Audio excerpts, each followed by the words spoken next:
ان الحمد للہ والصلاۃ والسلام علی رسول اللہ وبعد۔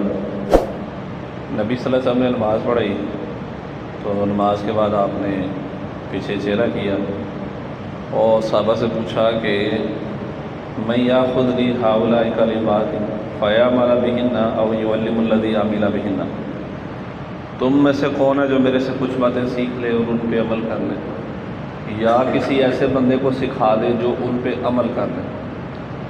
تو ابو ہریرہ رضی اللہ کہتے ہیں میں نے کہا انا یا رسول اللہ، یہ کام میں کرتا ہوں۔ تو فاخذ بیدی، آپ نے میرا ہاتھ پکڑ لیا اور فعد خمسا، آپ نے مجھے 5 باتیں گنائی۔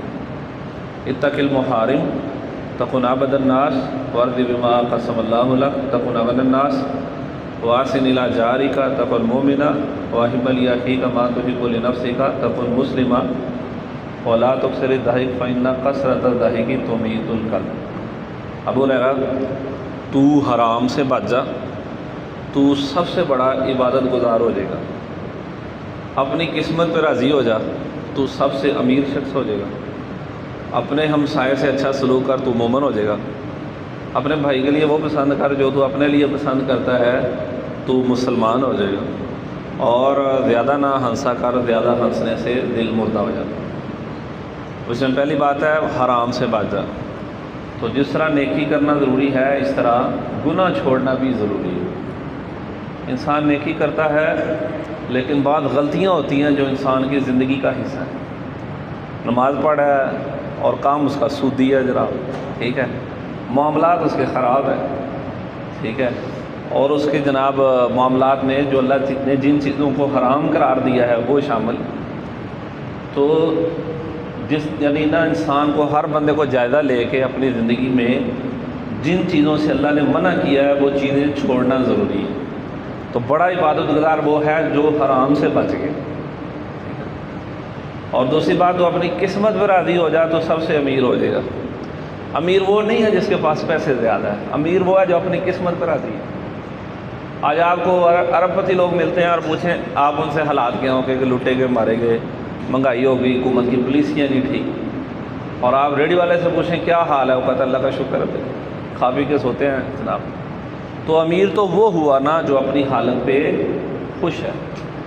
جو چیز ہمارے مقدر میں لکھی ہے، دنیا کی کوئی طاقت اس کو ہم سے روک نہیں سکتی، اور جو نہیں لکھی وہ کوئی ہمیں دے نہیں سکتا۔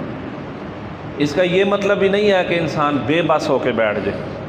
دوسری حدیث میں آپ نے فرمایا احرص علی ما ینفعک، کہ جو چیز تمہیں نفع دیتی ہے اس کا لالچ رکھو، واستعن باللہ، اللہ سے مدد مانگو، ولا تعجز، اور عاجز اور کاہل ہو کے نہ بیٹھ جاؤ۔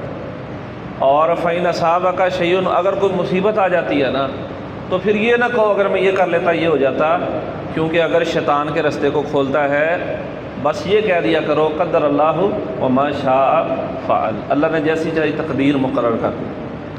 اس کا مطلب یہ ہے زندگی میں آپ رسک لیں، نئے سے نیا کام کریں آپ، ٹھیک ہے، کوشش کریں، تو اگر نقصان بھی ہو جائے تو کوئی مسئلہ نہیں ہے، ٹھیک ہے۔ تو یہ نہیں کہ قسمت پہ راضی ہونے کا یہ مطلب نہیں ہے کہ انسان کاہل ہو کے بیٹھ جائے، ٹھیک ہے۔ اور تیسری بات، اپنے ہمسائے سے اچھا سلوک کرو، تم مومن ہو جاؤ گے، ٹھیک ہے۔ تو انسان کا پتہ ہی اس وقت چلتا ہے کہ اس کا اپنے ارد گرد کے لوگوں سے سلوک کیا جائے۔ بعض لوگ ہیں ان کو ہاتھ مارے، کرنٹ مارتے جناب، ٹھیک ہے، ویسے بڑی جناب شخصیت ہے جناب، ٹھیک ہے۔ تو جو اپنے ہمسائے سے جس کا سلوک اچھا ہے وہ بندہ مومن ہے۔ اور جو اپنے بھائی کے لیے وہ پسند کرو جو تم اپنے بھائی کے لیے پسند کرتے ہو، تم مسلمان ہو جاؤ گے، ٹھیک ہے۔ تو جب انسان اس کی کوشش کرتا ہے تو اس کے میں سے لالچ نکل جاتا ہے۔ تو من یوق شح نفسہ، اور جس کو یعنی یہ بخیلی لالچ سے بچا لیا گیا وہ بندہ کامیاب ہوگا۔ اور آخری بات کہ تم زیادہ نہ ہنسا کرو، زیادہ ہنسنے سے دل مردہ ہو جاتا ہے۔ اللہ تعالی ہمیں حدیث کو سمجھنے اور اس پہ عمل کرنے کی توفیق دے۔ اقول قولی ھذا استغفر اللہ۔